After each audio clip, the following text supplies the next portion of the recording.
এই আয়োজন Bashundhara public school and কলেজের চিত্রাঙ্কন প্রতিযোগিতার বিজয়ীদের মাঝে পুরস্কার বিতরণের।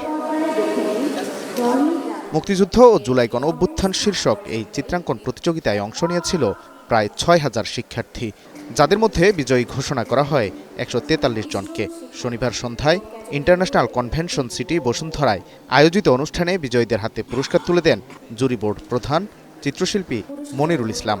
এই প্রোগ্রামটা এটা জাস্ট মেনটেন করলেই হলো, যতটুকু আছে ইট ইজ টু বিগ। তারপর নতুন কিছু এর ভিতর কিছু অ্যাড করা যায় কিনা এই প্রোগ্রামের সাথে, সেটা ওনারা দেখবেন আর কি। এবার শুধুমাত্র মাধ্যমিক পর্যন্ত হলেও আগামীতে সারা দেশে কলেজ ও বিশ্ববিদ্যালয় পর্যায়েও এই আয়োজন করার ঘোষণা দিয়েছে Bashundhara public school and college. এবার আমাদের প্রতিযোগিতা করেছি শুধুমাত্র দশম শ্রেণী পর্যন্ত।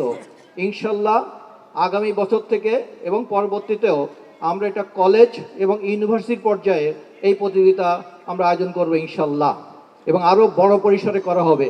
এ ব্যাপারে ইতিমধ্যেই চেয়ারম্যান মহোদয় নির্দেশনা প্রদান করেছেন। Bashundhara public school and college art competition 2025 আমাদের রিয়েলাইজ করিয়েছে শিশুদেরকে যদি সুযোগ দেওয়া যায় তাহলে তারা সুন্দরভাবে নিজেকে প্রকাশ করতে পারে। এবার বিজয়ীদের মাঝে পুরস্কার হিসেবে ৩০ লাখ টাকা ও সনদ বিতরণ করা হয়। Walid Sakib, Star News, Dhaka.